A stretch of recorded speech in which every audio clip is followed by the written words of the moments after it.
શિક્ષક બન્યો હેવાન, 13 વર્ષની માસૂમને બનાવી શિકાર, બેજવાબદાર શાળા, કોના ભરોસે શિક્ષણ? મહીસાગરમાં સંતરામપુર તાલુકાના ગામની પ્રાથમિક શાળામાં 8મા ધોરણમાં અભ્યાસ કરતી 13 વર્ષીય વિદ્યાર્થીની સાથે શિક્ષકે છેડતી કરી હોવાના આક્ષેપો શિક્ષણ જગતને સવાલોના ઘેરામાં લાવી દીધું છે। ત્યારે આ બાબતે તંત્ર ત્યારે જાગ્યું જ્યારે સોશિયલ મીડિયા પર સમાચાર વાયરલ થયા તો છેડતી બાદ શાળામાં ગ્રામજનોએ હોબાળો પણ મચાવ્યો હતો, પરંતુ આ બાબતે શાળા કંઈ જ કહેવા તૈયાર નથી। કેવી રીતે ખબર પડી સર આપને? એ વાય મીડિયા મને ખબર પડી એટલે હું મારી રીતે મારી ફરજના ભાગરૂપે અહીં આવ્યો છું, તપાસ કરું છું।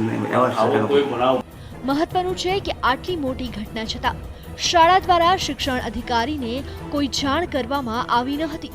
સાથે જ શાળાના આચાર્ય રજા હોવા અને પોતે શાળામાં હાજર ન હોવાનું બહાનું કાઢી રહ્યા છે, તો બીજી તરફ આ બનાવ બાદ આરોપી શિક્ષક ગૌરવ પટેલ શાળામાં આવી રહ્યો નથી, તો વિદ્યાર્થીનીએ પણ શાળામાં આવવાનું બંધ કરી દીધું છે।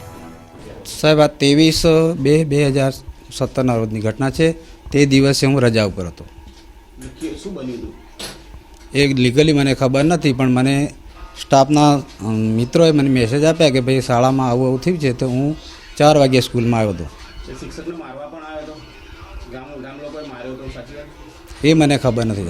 મહીસાગરના સંતરામપરની આ ઘટનાએ અનેક સવાલો ઊભા કર્યા છે, ત્યારે દોષિત શિક્ષકને સજા મળે છે કે નહીં તે જોવું રહ્યું।